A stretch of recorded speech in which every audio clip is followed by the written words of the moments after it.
All right, after all these years, man. So I had this down at my shop, man, and it looks like some bugs have gotten into it. Um, or something's gotten in there. I'm not sure what it is.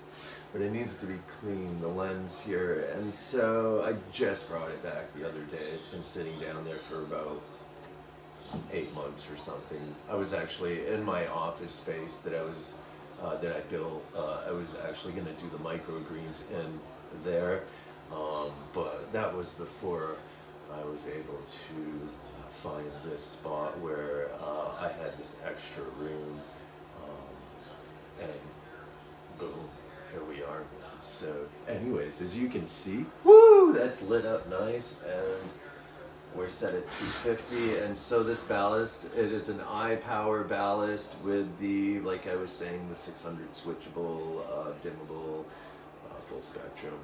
And so, and I do have the separate bulbs. So I had the high pressure sodium, the 600 that can dim down to 250, and then I had the metal halide 600, which can dim down to the 250, and then I have the full spectrum bulb, which goes from red to blue.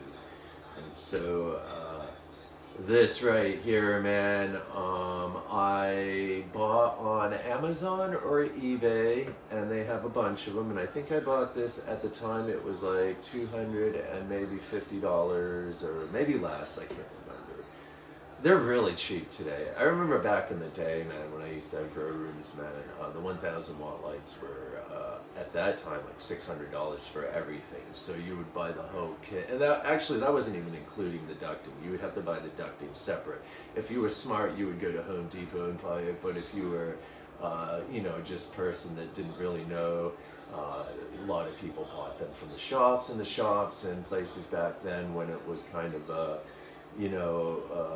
newer thing to grow inside, man. People were buying it all from the grow shops, and the grow shops were definitely taking advantage of people. And so, well, not taking advantage, but I don't know how to explain it. Just doing what businesses do and making cash and trying to survive, I should say. Not taking advantage, I don't want to say that. So, because the grow shops that I was going to were super awesome, the owners were awesome, and they were not making $1 million. They were just surviving, man. And, they were good people, man. Anyways, dude, that's these lights today. Back then, there was 6 bones for a sun system, 1,000 watt, just for a high pressure sodium. If you had to buy a metal halide, I think they were like $100 cheaper or something, just because they put out less luminance, and not many people flower with the blue light, or back in the day, it wasn't really known or studied like it is today. And so people were buying the high pressure sodiums, which were more expensive than you could buy the 1,000 watt blue lights. And then, they had the 600s, which were watt for watt. And back then, you wanted to be careful with electricity and stuff. So, but they were charging right up about that price. And today, you can get these for about $80 to $120, man. Top of the line stuff. I mean, everyone's doing it, that type of deal. And there's a lot of different companies out there that are super, super good. So, yeah. Oh, you know what I think happened, man? This road in the back of,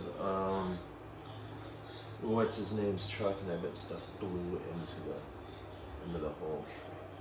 That's what that is, I think. So, anyways, yeah, so what I was saying is you can buy these super cheap today, and I think a 600 puts out 90 lumens. I think that's correct. 90 lumens, 90,000 lumens, with a 600 watt high pressure sodium, and then that's plenty enough light for what I'm doing, man. I can cover this whole area right here and start my grow. Alright guys, next I'm going to be setting up my microgreen area here, and more to come. Alright, thanks, peace.